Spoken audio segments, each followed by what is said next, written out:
أهلا بكم. النهاردة بنغوص في تفاصيل مشهد مهم قوي من رواية امال عظيمة.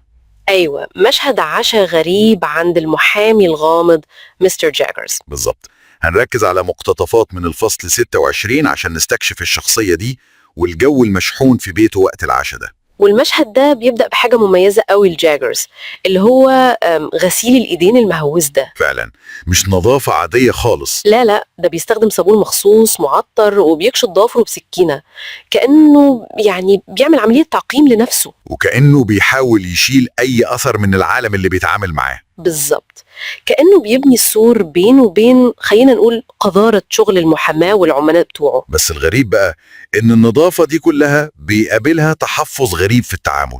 أيوة، زي إنه الأول رفض يقول لبيب عنوان بيته فين. وحتى في الشارع المصدر بيقول إنه بيتجاهل ناس هو عارفهم.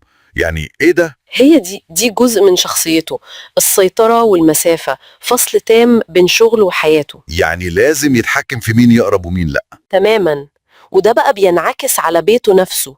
المكان اللي اختاره ده بصراحة بيقول كتير عنه. حكاية البيت دي لوحدها حكاية.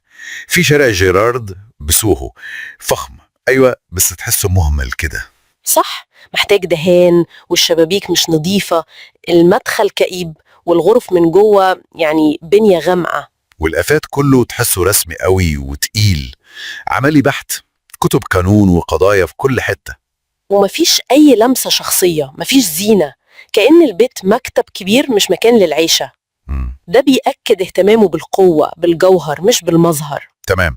وحتى طريقة تقديمه للأكل والمشروبات، إزاي هو بيعمل كل حاجة بنفسه بالدمب ويتر ده. أيوة، المنضدة الصامتة دي لوحدها دليل على رغبته في السيطرة الكاملة، مش عايز يعتمد على حد خالص. في كل حاجة حرفيا. بالظبط، حتى الضيوف اللي عزمهم دول تحسهم كانوا جزء من لعبة أو تجربة بيعملها. كان في بيب طبعا، وهيربرت، وستارت اب، والشخصية المحورية التانية بقى بنتلي درامل، اللي جاجرز نفسه لقبه بالعنكبوت. وهنا بقى الموضوع بياخد لفة غريبة قوي. فعلا. ايه سر انجذاب جاجرز لدرامل ده تحديدا؟ الواد ده مكروه من الكل. هي دي النقطة اللي تحير. جاجرز مش بس بيتقبله، ده معجب بيه، بيقول عليه من النوع الأصيل. طب ليه محامي دقيق ومنظم زي ده ينجذب لواحد فظ وغليظ زي درامل؟ ممكن نشوفها كتقدير للقوة الخام اللي من غير أقنعة، أو يمكن للجانب المظلم الصريح في الناس اللي جاجرز أكيد بيشوفه كل يوم في شغله. وكأنه بيستمتع إنه يكشف الطبيعة الحقيقية دي. المصدر بيورينا إزاي كان بيستجوبهم بذكاء. أيوة، خلى بيب يعترف بإسرافه وبروز فظاظة وشك درامل. بس الشخصية اللي فعلا يعني كانت مرعبة ومحيرة هي مدبرة البيت مولي. مولي دي قصة تانية خالص. الوصف بتاعها في الرواية مقلق جدا.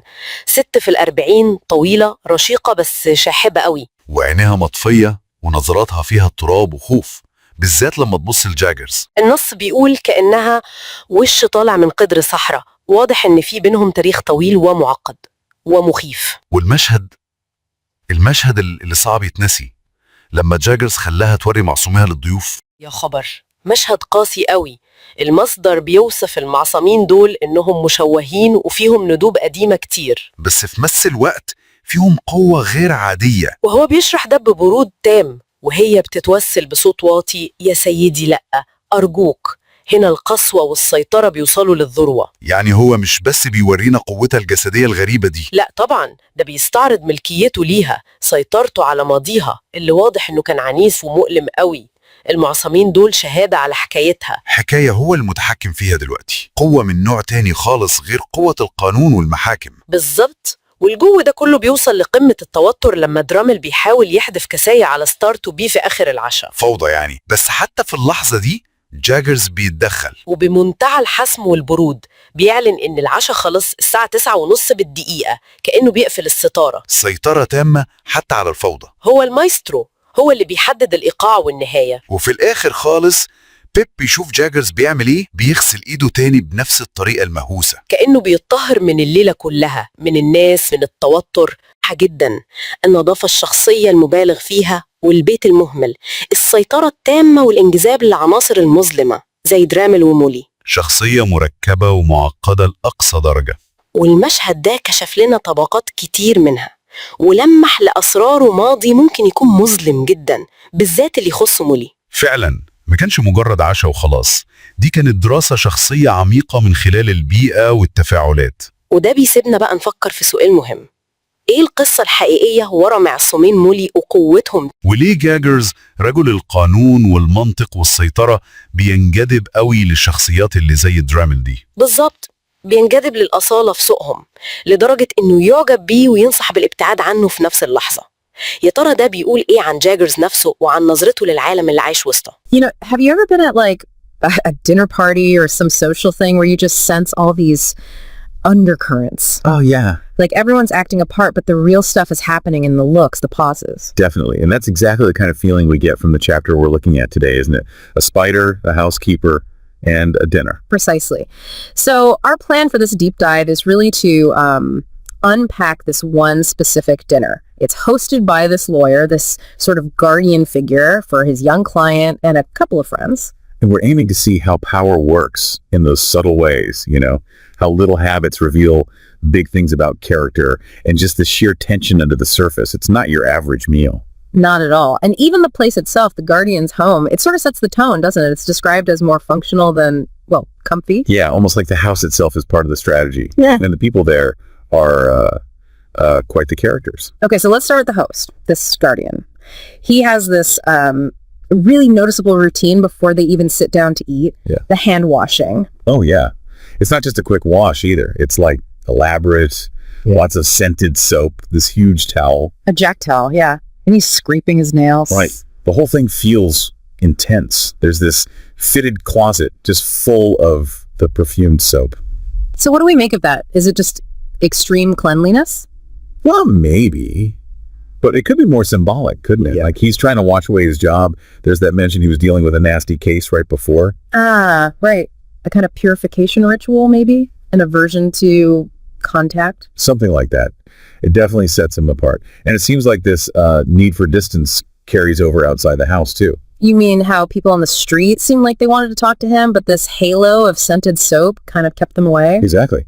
He apparently only really engaged with our narrator, and even then he spoke louder, like creating more space. It's a strange picture, isn't it? Using scent as a barrier. It says a lot about how he sees his work, maybe the people involved in it. Definitely a form of self-imposed isolation. Mm-hmm. Okay, so then they actually get to the house. Gerrard Street, Soho. Yeah, described as stately, but also dolefully in want of painting, dirty windows, faded grandeur, maybe. I think that captures it perfectly. It fits the mood, the underlying neglect, Ah, and inside. just reinforces it. Bare stone hall, dark brown everywhere, these carved garlands looking like loops. Loops, like traps maybe, or restraints. Ooh, interesting. And apparently only 3 rooms in this whole big house are actually used. Which again feels like containment, doesn't it? Like he's deliberately limiting things. And the way the dining room is set up, no fancy silver, but this huge dumbwaiter loaded with bottles, fruit, All under his control. He serves everything himself. total control, right down to the drinks. Yeah, it minimizes his need for the housekeeper, at least at first, and keeps him firmly in charge of the hospitality, such as it is. It underlines his authority. And the library. Just what you'd expect, right? Books on evidence, criminal law, trials. All very solid, official-looking stuff. The table piled with papers, the shaded lamp. Mm-hmm. He definitely brings his work home.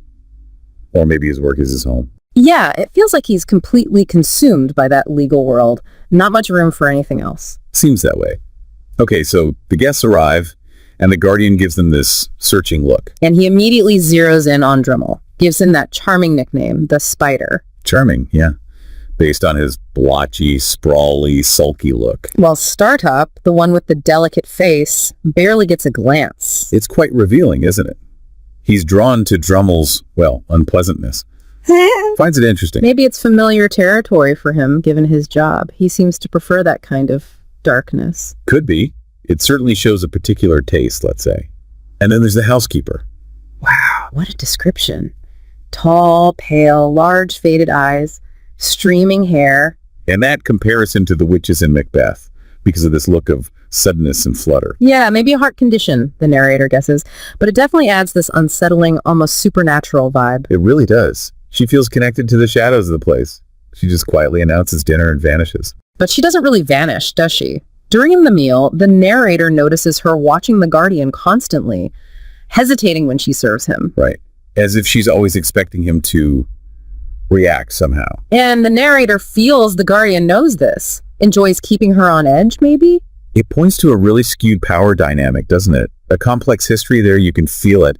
He seems to have this subtle psychological hold over her. Meanwhile, the guardian's also working on the guests. He seems to be just chatting, but he's actually drawing out their weaknesses. Yeah, the narrator admits to boasting about money. Herbert gets patronized. And Drummel's suspicion and general disagreeableness just come right out. He's like a social investigator, isn't he? Testing them, finding the cracks without ever being direct about it is quite manipulative. Then the conversation turns to rowing, and Drummel, of course, starts bragging. Predictable. Superiority in everything, rooms, skill, strength. And it feels like the guardian is kind of egging him on, right? Enjoying the spectacle of Drummel's ego. Oh, definitely. He's pushing buttons, provoking him, probably just to see what happens. He knows how to play him. Which leads to that really incredible awkward moment. You mean with the housekeeper's wrist? Yes. He just grabs her hand as she's clearing the table, demands to see her wrist, And she's pleading with him, but he doesn't care. He forces her to show it. reveals this heavily scarred wrist, and then comments on her grip strength like it's a medical exhibit. It's so bizarre. Yeah. And such a raw display of power, not just over her, but in front of the guests, too. A reminder of who's in charge. Those scars, they hint at something dark, don't they? Hardship, maybe violence. And his commentary is so cold, so clinical. And did you notice how her eyes dart from him to the guests, then back, like she's checking their reactions to this violation? Then he just nods, dismisses her, and immediately turns back to playing host, pouring wine, toasting Drummel. Like nothing happened. It's chilling how he can just switch like that, creates this intense discomfort and then smooths it over, leaving everyone rattled. And singling out Drummel again right after that display. Yeah. It just amplifies how unpleasant Drummel is, but the Guardian keeps showing this strange interest. It's a fascination, isn't it? Yeah. Despite how awful Drummel behaves, the Guardian seems drawn to his authenticity, his negativity. It's hard to say. Well, things go downhill from there. The drink flows, Drummel starts sneering about how the others spend their money, And it comes out that Startup actually lent Drummel money. which Drummel just laughs off, basically mocks them. He gets really nasty. Open contempt. Mm-hmm. And when Startup tries to calm things down, Drummel snaps, grabs a glass, looks like he's going to throw it at Startup. until the Guardian steps in very swiftly. Right. He stops the violence, but it feels like he let it get right to the edge first. Yeah. Maybe enjoying the drama. Possibly. Or just observing how far it would go. Another test, maybe. Anyway, that kind of breaks things up. The Guardian announces the time to go. Startup tries to make peace with Drummel on the way out, but Drummel's just sulking. Yeah. Walks on the other side of the street. And when the narrator goes back to say thanks, He finds the Guardian already at it again, washing his hands, wiping the whole evening away. that image really sticks, doesn't it? The constant need to cleanse, to detach. It does. And then the Guardian's final words about Drummel, about the spider, they're so odd. He just brushes off the near fight with a poo and then says, I like that spider, though. Right. After everything. And he tells the narrator to avoid him, but in the same breath says Drummel is one of the true sort. What does that even mean? It's baffling. He sees the awfulness, but admires something, the lack of pretense, maybe. And then he calls himself a fortune teller. Yeah, suggesting he sees something in Drummel that others don't. A potential, a danger. It's very cryptic before he just says goodnight. Very abrupt. And then we find out Drummel leaves Mr. Pocket's place for good about a month later. To everyone's relief, apparently. So that dinner was a pretty good preview of his charm. So looking back at this whole deep dive, Well, what are the big takeaways? We've got this controlling host, this really uneasy atmosphere. the very strange, maybe tragic dynamic between the Guardian and the housekeeper. And Drummel. The spider. Fascinating, even if he is repulsive. It really makes you think, doesn't it? About power, about class, about how people reveal themselves, even when they're trying not to. What was the Guardian really trying to achieve with that dinner? What did he see in Drummel? And maybe the bigger question for you, listening. Mhm. What kinds of hidden truths are playing out in your own social interactions? Right. If you look closely enough at the subtle stuff, the power plays, what would you see? Think about those invisible halos people project, or the ones you might project yourself. There's often a whole other story going on just beneath the surface, isn't there?